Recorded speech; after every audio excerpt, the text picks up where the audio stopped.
Good morning दोस्तों। आज हम शॉर्ट नोट्स में देखेंगे भारत का संविधान। तो संविधान क्या है? जनता पर शासन करने के लिए किसी भी देश का कानूनी दस्तावेज को हम क्या बोलते हैं?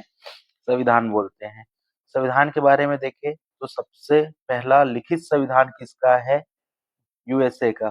किसका है? यूएसए का लिखित संविधान में। और सबसे लंबा लिखित संविधान किसका है? इंडिया का। सबसे पहले अलिखित संविधान किसका है? ब्रिटेन और सऊदी अरब का। तो जो संविधान निर्माण की प्रक्रिया है वो एकाएक ना होके एक स्टेप वाइज हुई है। तो सबसे पहले संविधान निर्माण की प्रक्रिया चालू कहाँ से हुई थी? 1773 रेगुलेटिंग एक्ट से।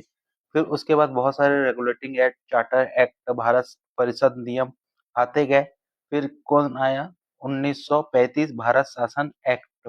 और उसके बाद 1946 कैबिनेट मिशन। ये बीच बीच के स्टेप दिए गए हैं। इसके बीच में बहुत सारे और भी नियम आते रहे। 1773 में रेगुलेटिंग एक्ट जब आया तो रेगुलेटिंग एक्ट आने का रीजन क्या था?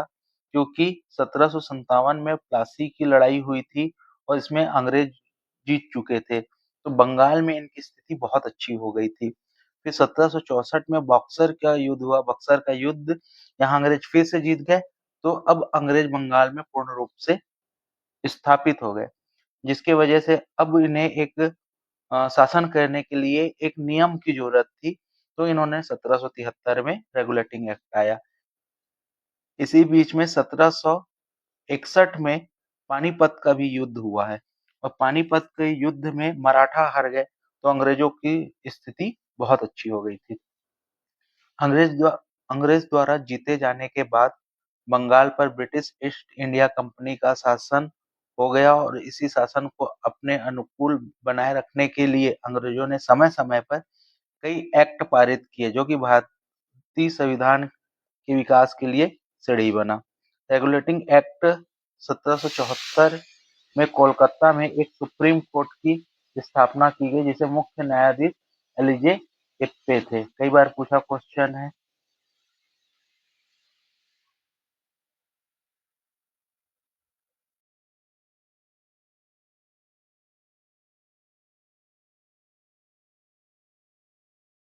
हैं 1935 के भारत शासन अधिनियम।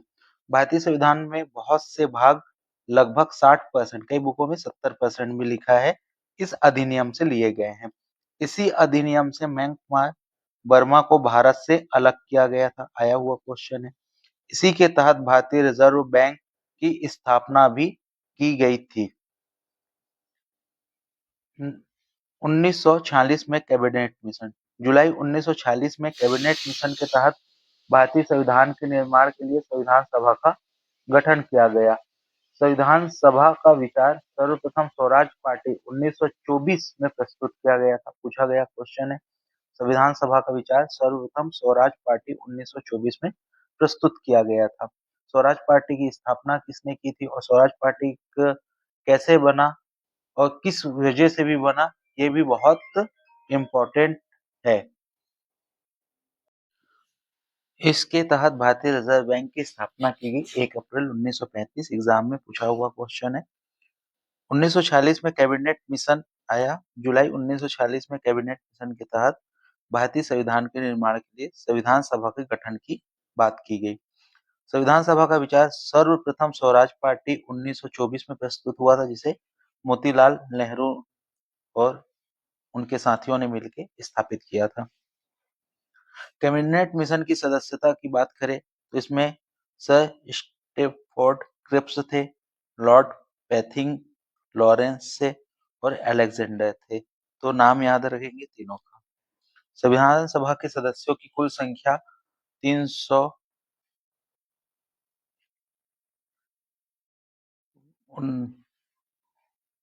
नवासी 389 थी। 389 में 292 ब्रिटिश प्रांतों के प्रतिनिधि थे। ब्रिटिश प्रांत मतलब ऐसे जगह जिसमें ब्रिटिश के कब्जे थे। 93 देसी रियासतों के प्रतिनिधि थे, ऐसे जगह जो स्वतंत्र थे, जहां ब्रिटिश की कभी कब्जा नहीं हुआ। और 4 क्या थे? चीफ कमिश्नर थे। नाम याद रखेंगे कौन कौन सा है। उसके बाद संविधान सभा। 9 दिसंबर 1946 में संविधान सभा की प्रथम बैठक हुई। डॉक्टर सच्चिदानंद सिन्हा को अस्थायी अध्यक्ष चुना गया। मुस्लिम लीग ने इस बैठक को क्या किया है? बहिष्कार किया है। 11 दिसंबर 1946 में डॉक्टर राजेंद्र प्रसाद को संविधान सभा का स्थायी अध्यक्ष चुन लिया गया। 13 दिसंबर 1946 में क्या हुआ? जवाहरलाल नेहरू ने सभा के सदस्य उद्देश्य प्रस्ताव पेश किया और इसी के साथ संविधान बनने की कार्यवाही चालू हुई। ये उद्देश्य जो प्रस्ताव थे, यही आगे जाके क्या बन गया? हमारा प्रस्तावना। संविधान सभा की मुख्य समिति के अध्यक्ष याद रखेंगे। संचालन समिति डॉक्टर राजेंद्र प्रसाद अध्यक्ष थे। 7 सदस्य प्रारूप समिति डॉक्टर भीमराव अंबेडकर। प्रांतीय संविधान समिति सरदार वल्लभ भाई पटेल। संघीय संविधान समिति पंडित जवाहरलाल नेहरू। राष्ट्र ध्वज समिति डॉक्टर राजेंद्र प्रसाद। मौलिक अधिकार और अल्पसंख्यकों की समिति सरदार वल्लभ भाई पटेल। सबको याद रखेंगे, इंपॉर्टेंट है। 3 जून 1947 को यह घोषणा कर दी गई कि भारत का बंटवारा तत्कालिक ब्रिटिश वायसराय माउंटबेटन के तहत होगा।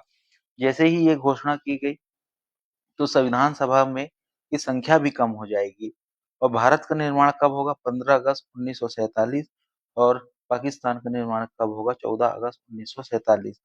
देश के विभाजन के बाद संविधान सभा का पुनर्गठन किया गया। कब? 31 अक्टूबर 1947 को। और विभाजन के बाद संविधान सभा के सदस्यों की संख्या कितनी हो गई? 299। इसमें 229 प्रांतीय सदस्य थे और 70 देशी रियासतों के सदस्य थे। दुनिया भर के संविधान की बारीकी को परखने के बाद डॉक्टर भीमराव अंबेडकर, जो कि प्रारूप समिति के अध्यक्ष थे, इन्होंने संविधान सभा को मसौदा तैयार किया, जो 26 नवंबर 1949 को भारत के संविधान 2 वर्ष 11 माह 18 दिन में बनकर पूरी तरीके से तैयार हो गया और संविधान सभा द्वारा पारित कर दिया गया। 26 नवंबर को ही संविधान दिवस हम बनाते हैं। 26 जनवरी 1950 को भारत के संविधान को लागू कर दिया गया। 26 जनवरी को ही लागू करने का रीजन था क्योंकि 26 जनवरी 1930 को जवाहरलाल नेहरू द्वारा रावी नदी के तट पर भारतीय झंडा फहराकर खुद को स्वतंत्र घोषित किया गया था।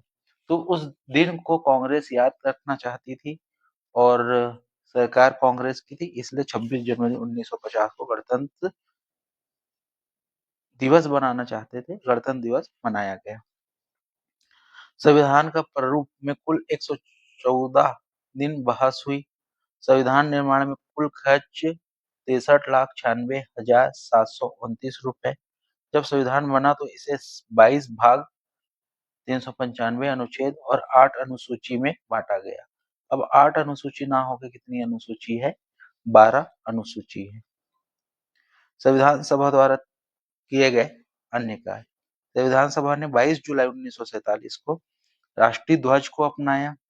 24 जनवरी 1950 को राष्ट्रगान गान को और 26 जनवरी 1950 को राष्ट्रीय गीत को अपनाया था। स्वतंत्र भारत का प्रथम मंत्रिमंडल जवाहरलाल नेहरू प्रधानमंत्री, वल्लभ भाई पटेल गृह मंत्री, आर के पट्टभद्र वित्त मंत्री, भीमराव अंबेडकर विधि मंत्री, अबुल कलाम आजाद शिक्षा मंत्री, डॉक्टर जॉन मथाई रेलवे मंत्री, जगजीवन श्रम मंत्री, बलदेव रक्षा मंत्री, राजकुमारी अमृता कौर स्वास्थ्य मंत्री। अब जरूर इसमें याद रखेंगे, पिछले साल सीजीपीएससी का क्वेश्चन था कि ये तो स्वतंत्र है, इससे पहले आजादी से पूर्व मंत्रिमंडल में कौन कौन सेम थे? तो जवाहरलाल नेहरू आजादी से पूर्व भी क्या थे? प्रधानमंत्री। वल्लभ भाई पटेल आजादी से पूर्व भी क्या थे? गृह मंत्री। डॉक्टर भीमराव अंबेडकर आजादी से पहले भी विधि मंत्री थे। क्या है? जगजीवन जी, ये थे श्रम मंत्री थे। बलदेव सिंह भी क्या थे? रक्षा मंत्री थे। तो ये देख लेते हैं, कैबिनेट मिशन के प्रस्ताव में गठित अंतरिम मंत्रिमंडल, वेरी इंपॉर्टेंट, जवाहरलाल नेहरू थे जो कि राष्ट्रमंडल और विदेशी मामले के थे। वल्लभ भाई पटेल गृह सूचना प्रसारण मंत्री, बलदेव सिंह रक्षा मंत्रालय, जॉन मथाई उद्योग और आपूर्ति।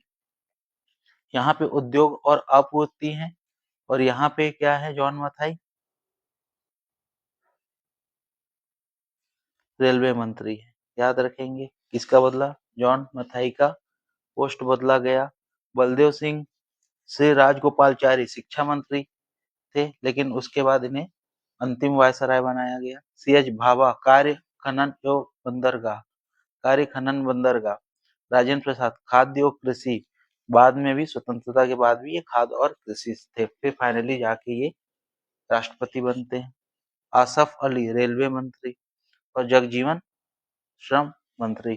कौन कौन थे जो मुस्लिम लीग के थे? तो लियाकत अली खां वित्त मंत्री थे और योगेंद्र नाथ मंडला विधि मंत्री थे, बंगाल के सीएसएफ चीफ थे ये याद रखें। संविधान के स्त्रोत। भारतीय संविधान में सबसे अधिक प्रभाव भारत शासन अधिनियम 1935 का है। हमने बताया 60 से 70% भाग यहीं से लिया गया है। भारतीय संविधान में 395 अनुच्छेद में लगभग 250 अनुच्छेद भारत शासन अधिनियम 1935 का ही है, लेकिन उसके बाद जितने भी है हम कुछ विदेश से लाए। विदेशी स्रोत में बहुत सारे विदेश के हैं, बट हम जो इम्पोर्टेंट है वो पढ़ते हैं। तो सबसे पहले जो उस टाइम राज कर रहा था इंडिया के अंदर, हम उसकी बात करते हैं। तो ब्रिटेन से हमने क्या ली है? संसदीय प्रणाली ली है, वेरी इंपॉर्टेंट। संसदीय प्रणाली कैसे चलेगी, कैसा हो, क्या होगा, संसदीय व्यवस्था ये लिया है। एकल नागरिकता लिया है। विधि निर्माण की प्रक्रिया, ये कंफ्यूजिंग है। विधि निर्माण की प्रक्रिया, विधि का शासन, तो ये आता है। द्विसदनी व्यवस्था, तो ये सब हमने किससे लिया है? ब्रिटेन से। संसदीय प्रणाली, संसदीय व्यवस्था, एकल नागरिकता, विधि निर्माण की प्रक्रिया और द्विसदनी व्यवस्था। संयुक्त राज्य अमेरिका, मैं हमेशा बोलता हूँ कि संयुक्त राज्य अमेरिका को हम किससे जानते हैं? पावर से।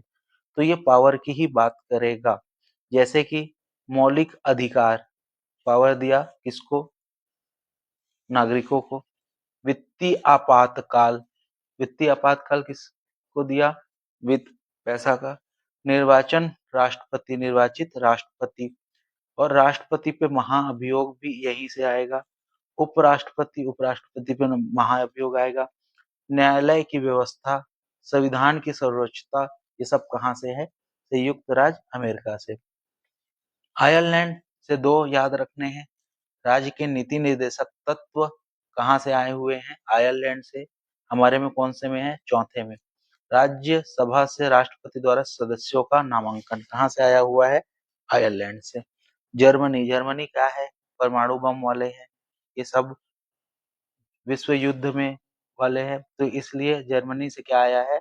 आपातकाल, इमरजेंसी। जापान, विधि द्वारा स्थापित प्रक्रिया, विधि द्वारा स्थापित प्रक्रिया कहाँ से है? जापान से है।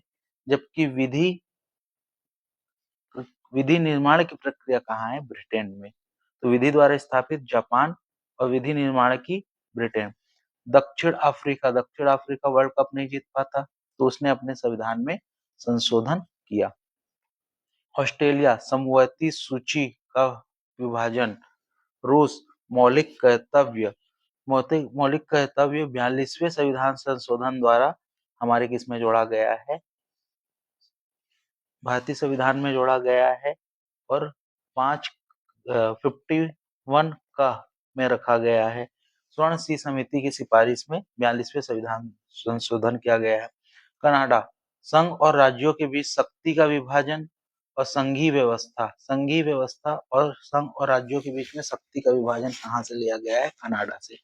फ्रांस से गणतंत्र और गणतंत्रात्मक और प्रस्तावना में स्वतंत्रता, समानता और बंधुता शब्द डाला गया है। तो प्रस्तावना में स्वतंत्रता, समानता और बंधुता फ्रांस क्रांति से, फ्रांस रिवॉल्यूशन से लिया गया है।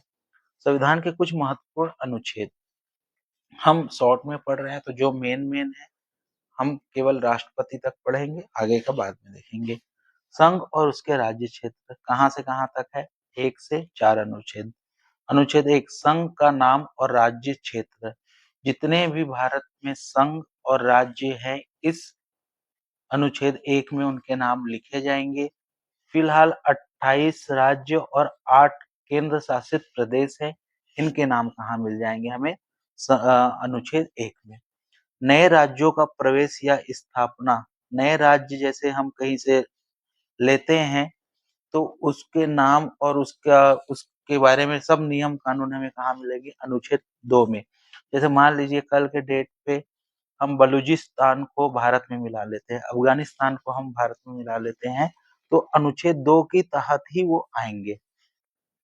नए राज्यों का निर्माण, वर्तमान राज्यों के क्षेत्र और सीमा या नामों में परिवर्तन कौन से अनुच्छेद के तहत होगा? 3। जैसे मान लीजिए छत्तीसगढ़ से टूट के अब एक नया बस्तर राज्य बना दिया जाए, तो वो किसके तहत बनाया जाएगा? अनुच्छेद 3 के तहत बनाया जाएगा।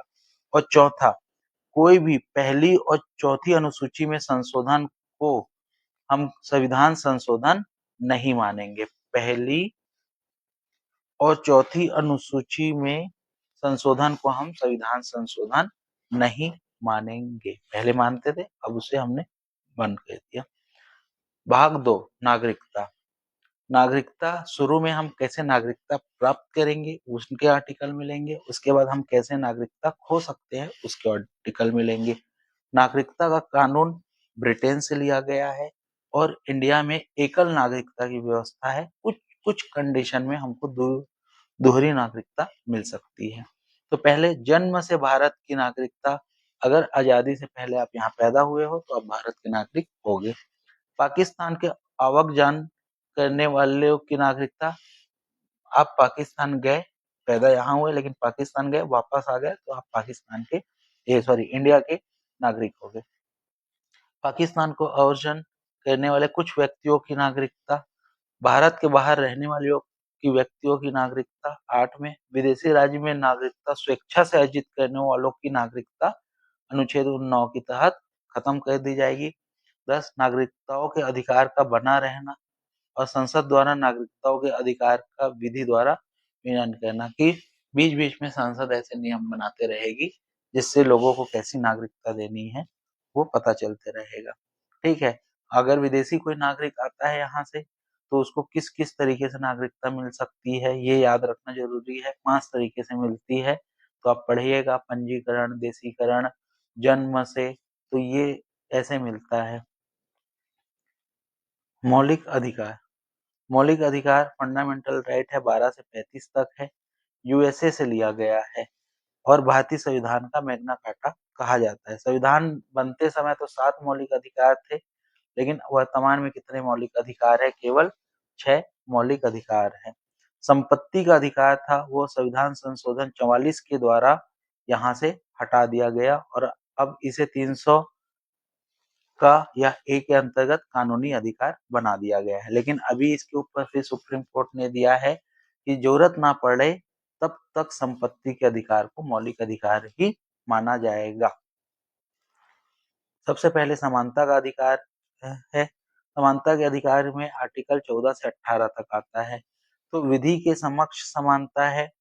फिर धर्म, नस्ल, जाति, लिंग, जन्म स्थान के आधार पर भेदभाव में निषेध है। लोक नियोजन के विषय में अवसर की समानता है। अपवाद क्या है? आरक्षण। सभी को समान अवसर मिलेगा, लेकिन कुछ पिछड़े लोगों को आरक्षित करके उनको सबके समान लाने के लिए आरक्षण की व्यवस्था की गई है। अस्पृश्यता का अंत है, छुआछूत का अंत है और उपाधियों का अंत है। लेकिन कुछ उपाधियां जैसे कि डॉक्टर से जैसे कि शिक्षा से रिलेटेड उपाधियां आज भी मानी जाएगी।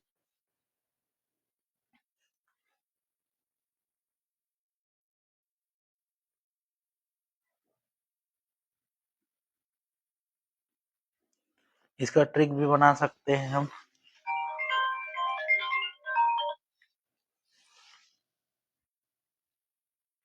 विधि, धर्म,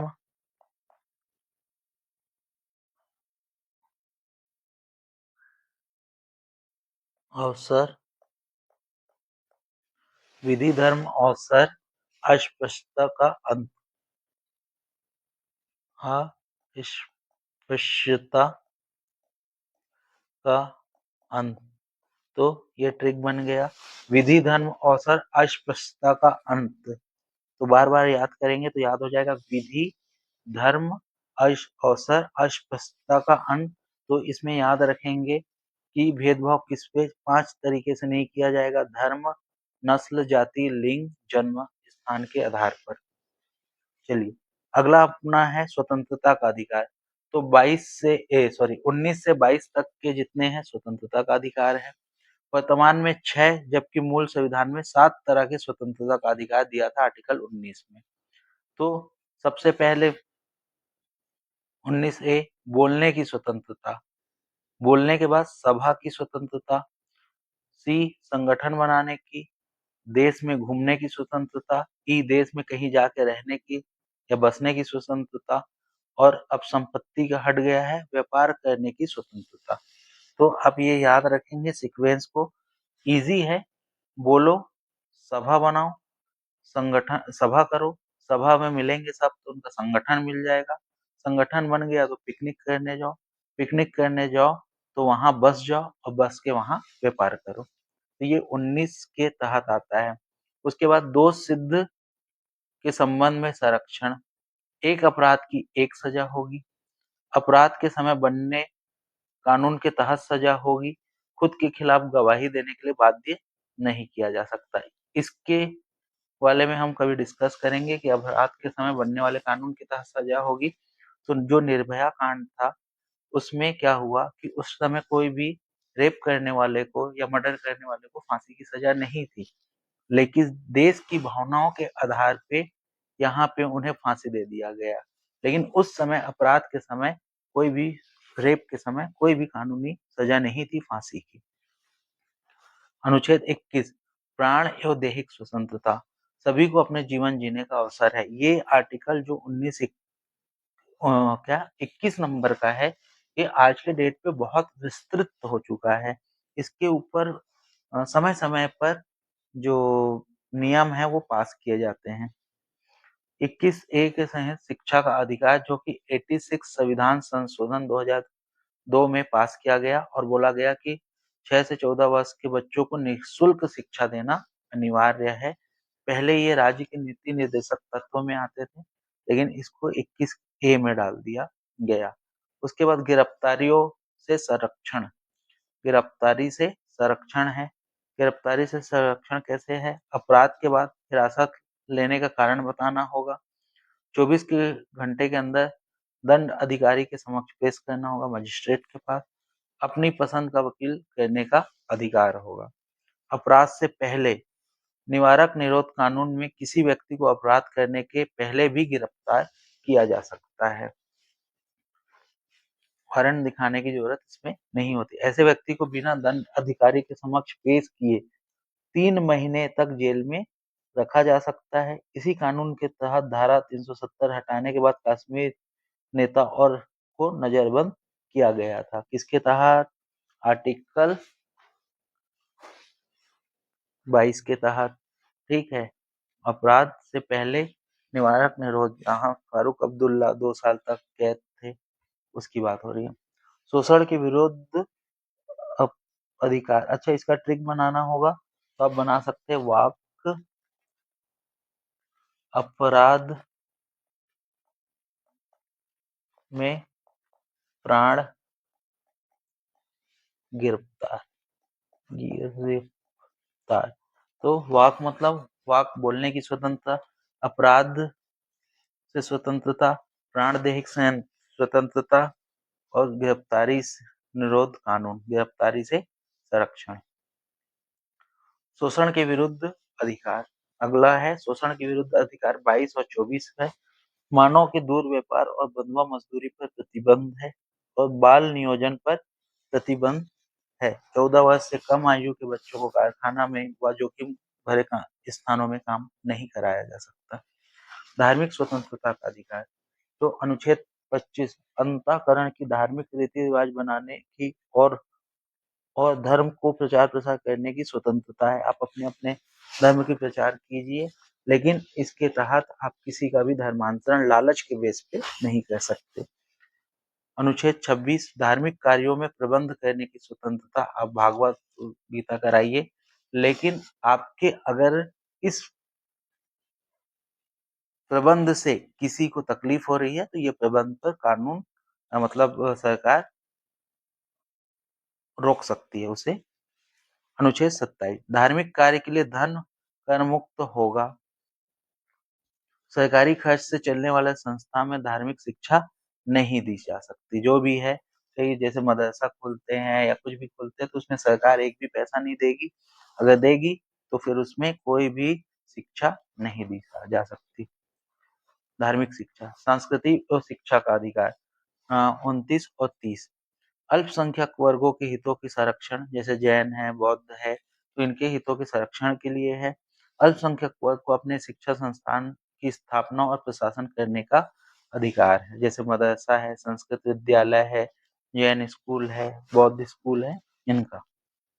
तो मदरसा आर्टिकल 30 के तहत है। संवैधानिक उपचारों का अधिकार आर्टिकल 32 में रखा गया है। अगर आपके कोई भी अधिकार का हनन हो रहा है, मौलिक अधिकार का, तो आप अनुच्छेद 32 के तहत कहाँ जा सकते हैं? सीधा हाई कोर्ट और सुप्रीम कोर्ट में जा सकते हैं। संवैधानिक उपचारों का अधिकार डॉक्टर भीमराव अंबेडकर ने संविधान का हृदय या आत्मा कहा था, जबकि प्रस्तावना को नेहरू जी ने बोला था। इसे मूल अधिकारों का संरक्षक कहा जाता है, क्योंकि अगर आपके मौलिक अधिकार का हनन होता है तो आप सीधा सुप्रीम कोर्ट जा सकते हैं। सुप्रीम कोर्ट व्यक्ति के मूल अधिकारों को सुरक्षित करने के लिए रिट जारी करता है। कितने प्रकार के रिट जारी करेगा? तो 5 प्रकार के। सबसे पहले बंदी प्रत्यक्षीकरण, हर्बस कॉर्पस। जब किसी व्यक्ति को यह लगे कि उसे अवैध रूप से जेल में रखा गया है तो तब वह सुप्रीम कोर्ट को हिरासत में लेने वाले अधिकारी को आदेश देता है कि जेल में रखे गए व्यक्ति निश्चित समय और स्थान पर उपस्थित करे, अन्यथा अधिकारी को कार्रवाई की जाएगी। तो बंदी को क्या है, एक 24 घंटे के अंदर मजिस्ट्रेट के सामने पेश करना है। उसमें आने और जाने का समय नहीं गिना जाएगा। परमादेश, जब कोई सरकारी अधिकारी कर्मचारी अपने सार्वजनिक कर्तव्य का निर्वाह नहीं करता, तब सुप्रीम कोर्ट उस पर रिट जारी कर सकता है और उसे अपने कर्तव्य पालन करने का आदेश जारी कर सकता है, अन्यथा उस पर सख्त कार्रवाई होगी। तो इसमें सुप्रीम कोर्ट किसको करेगा? किसी सरकारी कर्मचारी को। तो ये किसके लिए जारी होता है? सरकारी कर्मचारी के लिए। ये भी किसके लिए होता है? हर्बस कॉर्पस सरकारी कर्मचारी के लिए। अधिकार क्यू वारंट, यह रिट तब जारी किया जाता है जब कोई व्यक्ति गैर कानूनी तरीके से सरकारी पद प्राप्त कर ले। प्रतिषेध, प्रोहिबिटेशन, यह आदेश सर्वोच्च न्यायालय तथा उच्च न्यायालय तथा निम्न न्यायालय को जारी किया जाता है और आदेश दिया जाता है कि इस मामले को अपने यहाँ कार्यवाही न करे, क्योंकि यह मामला उनके अधिकार क्षेत्र से बाहर है, अपने पास बुला लेते। उत्प्रेषण, इसके अंतर्गत अधीनस्थ न्यायालय जहाँ मुकदमा चल रहा है उसे वरिष्ठ न्यायालय आदेश देता है कि उस मुकदमे को तुरंत लंबित करके वरिष्ठ न्यायालय में भेजा जाए। तो आपको याद रखना है कि कितने हैं? 5 है। न्यायालय के लिए कौन है? उत्प्रेषण है और प्रतिषेध है। उसके बाद हर्बस कॉर्पस किसके लिए है? क्यू वारंट किसके लिए है? परमादेश किसके लिए है? मेंडवास किसके लिए है? आपको याद रखना है। भाग 4 राज्य के नीति निर्देशक तत्व कहाँ से लिया गया है? आयरलैंड से लिया गया है। Very important. मुख्य उद्देश्य लोक कल्याणकारी राज्य स्थापित करना, राज्य में सामाजिक और आर्थिक लोकतंत्र स्थापित करना। पूछा गया क्वेश्चन है। पहला 36 से कहाँ तक है? 51 तक। 36 में राज्य की परिभाषा है, हर वो व्यक्ति जो किसी कानून संविधान से जुड़ा हुआ है वो राज्य कहलाएगा। यह न्यायालय की प्रवर्तनी नहीं है और ये वाद योग्य नहीं है। अगर मान लीजिए इसमें लिखे हुए कोई भी आर्टिकल का हनन होता है तो आप न्यायालय नहीं जा सकते। तो ये प्रवर्तनी नहीं है और वाद योग्य भी नहीं है। 38 राज्य एक ऐसी सामाजिक व्यवस्था बनाएगा जिसमें नागरिकों को सामाजिक, आर्थिक और राजनीतिक न्याय मिलेगा। Very important. सामाजिक, आर्थिक और राजनीतिक न्याय प्रस्तावना में भी है। केटी शाह का कथन है, राज्य के नीति निर्देशक तत्व ऐसा चेक है जो बैंक के सुविधा अनुसार अदा किया जाएगा। बैंक मतलब राज्य के। राज्य के पास पैसा है तो करेगी, नहीं है तो नहीं करेगी। 39A समान न्याय, समान कार्य के लिए समान वेतन, निःशुल्क विविध सहायता। इसमें निःशुल्क विधिक सहायता के लिए भी है। 39 बी, सार्वजनिक धन को स्वामित्व तथा नियंत्रण इस प्रकार करना ताकि सार्वजनिक हितों का सर्वोत्तम समाधान हो। कोई इंपॉर्टेंट नहीं है। धन का समान वितरण इसको करना है। 40 ग्राम पंचायतों का गठन, वेरी इंपॉर्टेंट। ग्राम पंचायतों का गठन राज्य के नीति निर्देशक तत्व के 40 में ग्राम पंचायतों का गठन है और ग्रामीण क्षेत्र के लिए पंचायती राज्य 73 संविधान संशोधन, जबकि शहरी क्षेत्रों के लिए नगर पालिका 74 संविधान संशोधन द्वारा किया गया है। कुछ दशाओं में 41 क्या है? कुछ दशाओं में काम, शिक्षा और सरकारी सहायता पाने का अधिकार है, जैसे कि वृद्धा पेंशन, विधवा पेंशन, विकलांग पेंशन। कुछ दशाओं में, सब नहीं ना, हर व्यक्ति को नहीं, कुछ दशाओं में बेरोजगारी भत्ता देते हैं, तो वही है 41 के तहत कि कुछ दशा बेरोजगार हो तब तक आपको सरकार बेरोजगारी भत्ता देगी, जो कि छत्तीसगढ़ में मिलना चालू हुआ था, अब बंद है। 42वां न्याय संगत और मनोविच दशाओं में प्रसूति का सहायता में उपबंध। जो गवर्नमेंट 6 महीने की प्रेगनेंसी में छुट्टी देती है, वो इसी के लिए देती है कि 42वां संविधान संशोधन 42वां अनुच्छेद के तहत गर्भवती महिलाओं द्वारा कठोर प्राथमिक श्रम न करवाया जाए और प्रसूति सहायता, मैटरनिटी लीव की सहायता, निर्वाह योग्य मजदूरी या कुटीर उद्योग का बढ़ावा देना, जो एमएसएमई बोला जाता है, लघु उद्योग, उसमें पैसा दी जा रही है। कौन सा अनुच्छेद के तहत? 43 के तहत। 44 नागरिकों के लिए समान सिविल संहिता, ये केवल गोवा में लागू हुआ है अभी तक और कहीं लागू नहीं हुआ है।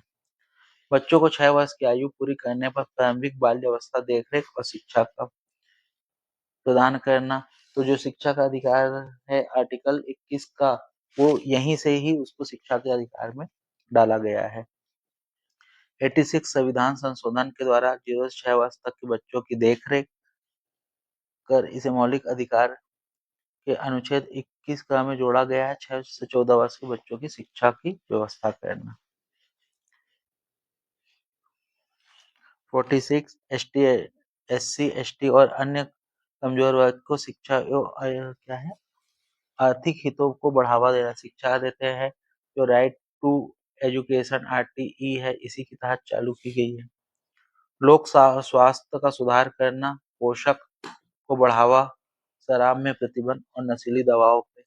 तो शराब पे तो कोई नहीं प्रतिबंध है, लेकिन लोक स्वास्थ्य जो आयुष्मान योजना चल रही है, वो लोक स्वास्थ्य में सुधार करना, गवर्नमेंट खोलना, ठीक है, बीमा कराना, इसी के तहत ये करने की कोशिश कर रहे हैं।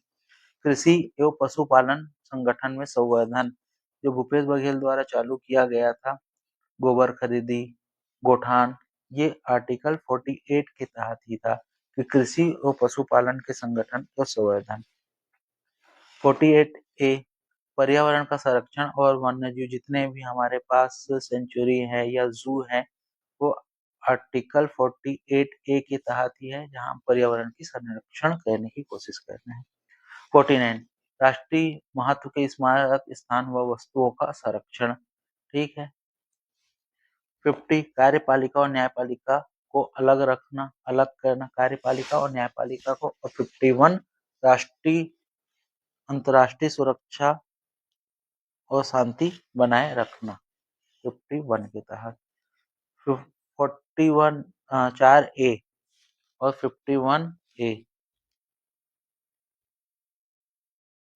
मौलिक कर्तव्य। 51A मूल संविधान में नहीं था, 42वें संविधान में कितने थे? 10, जबकि 86 संविधान में फिर एक जोड़ा गया, तो अब कुल कितने हैं? 11। तो मूल संविधान में नहीं था। 42 फंडामेंटल राइट जोड़ा गया और 86 में कितने हैं? अब एक और जोड़ दिया गया, तो टोटल 11 है। रूस के संविधान से हमने मौलिक कर्तव्य को लिया है। 1976 में सरदार स्वर्ण सिंह समिति की सिफारिश पर मौलिक कर्तव्य को जोड़ा गया 42वें संविधान संशोधन के तहत। टोटल कितने विषय हैं? 11। 42 में 10 थे, फिर एक और है। 42वें संविधान संशोधन को लघु संविधान संशोधन कहा जाता है, आप जानते हैं। संसद की बात करें तो अनुच्छेद 79 संसद को बताता है, 80 राज्यसभा लोकसभा को 81 और राष्ट्रपति को 52। तो संसद, राज्यसभा और लोकसभा के लिए आप एक शब्द याद कीजिए, सरल। स से 79 है, ये 80 है और ये 81 है। तो स से संसद, र से राज्यसभा और ल से 81 लोकसभा। तो हम भाग 5 पढ़ेंगे 52 से 151 तक। राष्ट्रपति भारत का प्रथम नागरिक, देश का संवैधानिक प्रधान। राष्ट्रपति के नाम मात्र का कार्यपालिक प्रमुख होता है, जबकि प्रधानमंत्री वास्तविक प्रमुख होता है, ये सब हम जानते हैं। आर्टिकल याद रखना जरूरी है। 52 भारत का एक राष्ट्रपति होगा। 53 संघ की कार्यपालिका शक्ति उस पे निहित होगी। औपचारिक कार्य प्रमुख है राष्ट्रपति, वास्तविक प्रमुख है प्रधानमंत्री। 54 राष्ट्रपति का निर्वाचन, पहला हमने क्या बोला, 52 भारत का एक राष्ट्रपति होगा, उसके अंदर उसकी शक्ति निहित होगी। 53 उसके बाद 54 राष्ट्रपति का निर्वाचन कौन कराता है, चुनाव आयोग। कौन करता है, निर्वाचन मंडल। निर्वाचन मंडल में कौन होगा, संसद के, लोकसभा के सदस्य, निर्वाचित सदस्य, राज्यसभा के निर्वाचित सदस्य, विधानमंडल के, राज्य और केंद्र शासित के विधानसभा के निर्वाचित सदस्य, विधान परिषद के सदस्य को नहीं लिया जाता है। 55 पहला निर्वाचन हो गया। अब निर्वाचन की रीति, तो एकल संक्रमणी मत से इनका चुनाव होगा, एकल संक्रमणी मत से। अनुच्छेद 56 राष्ट्रपति का कार्यकाल, पहले निर्वाचन हो गया, नीति हो गया, अब कार्यकाल। तो राष्ट्रपति अपने पद धारण से 5 वर्ष तक होगा, 5 वर्ष तक राष्ट्रपति बना रहेगा और इसके पद खत्म होने से पहले पहले राष्ट्रपति का चुनाव होना अनिवार्य है। तो पहला निर्वाचन, फिर निर्वाचन की रीतियां, फिर कार्यकाल, फिर 57 में राष्ट्रपति पद को पुनः निर्वाचन के लिए एक बार राष्ट्रपति बनने के बाद दोबारा चुनाव लड़ जा सकता है। एकमात्र राष्ट्रपति जो 2 बार राष्ट्रपति बना है वो कौन है, डॉक्टर राजेंद्र प्रसाद। अनुच्छेद 58 राष्ट्रपति पद की योग्यता, भारत का नागरिक होगा, 35 वर्ष पूरा कर चुका होगा, लोकसभा सदस्य बनने के योग्य होगा और लाभ के पद पे ना होगा। निर्वाचन मंडल के लिए 50 अनुमोदक और 50 प्रस्तावक की जरूरत पड़ती है। 59 राष्ट्रपति पद की शर्त, 15,000 जमानत राशि देनी पड़ेगी और पागल या दिवालिया ना हो, ये शर्त होता है। राष्ट्रपति की शपथ, शर्त के बाद क्या है, शपथ याद रखेंगे, 60 नंबर, शपथ 60 राष्ट्रपति की शपथ सुप्रीम कोर्ट के मुख्य न्यायाधीश द्वारा दिलाई जाएगी। उनकी अनुपस्थिति में सुप्रीम कोर्ट के वरिष्ठ न्यायाधीश द्वारा शपथ दिलाई जाती है। अनुच्छेद 61 राष्ट्रपति पर महाभियोग कहाँ से लिया गया है, यूएसए से। जब राष्ट्रपति किसी विदेशी राष्ट्र के प्रभाव में आ जाए, संविधान का अतिक्रमण करने लग जाए, तो उसके ऊपर क्या लाया जा सकता है, महाभियोग। राष्ट्रपति पे महाअभियोग की प्रक्रिया क्या होगी, संसद के किसी भी सदन पे भी लाया जा सकता है, चाहे राज्यसभा हो, लोकसभा हो। कितना लोग साइन करके दे दे, 1/4 लोग क्या करे, साइन करके दे दे तो लाया जा सकता है। राष्ट्रपति 1/4। महाभियोग लगाने से पहले राष्ट्रपति को 14 दिन पहले लिखित सूचना देनी पड़ेगी। जिस सदन में प्रस्ताव प्राप्त होगा उसमें 1/4 सदस्य द्वारा हस्ताक्षर होना चाहिए। संसद के किसी भी सदन में प्रस्ताव पारित हो, उस सदन में कितने सदस्य हो, 2/3 मतलब विशेष बहुमत से हो। उसके बाद दूसरे सदन में प्रस्ताव हो और वो 2/3 बहुमत से वो भी पास कर दे। जैसे कि पहले लोकसभा में हो तो 2/3, फिर उसको कहाँ भेजेंगे, राज्यसभा, तो वहां भी 2/3। जब दोनों में हो जाएगा तो राष्ट्रपति को तुरंत पद से हटा माना जाएगा। यहीं तक है, आगे का आर्टिकल देखेंगे, इतने तक आप पढ़ लीजिए।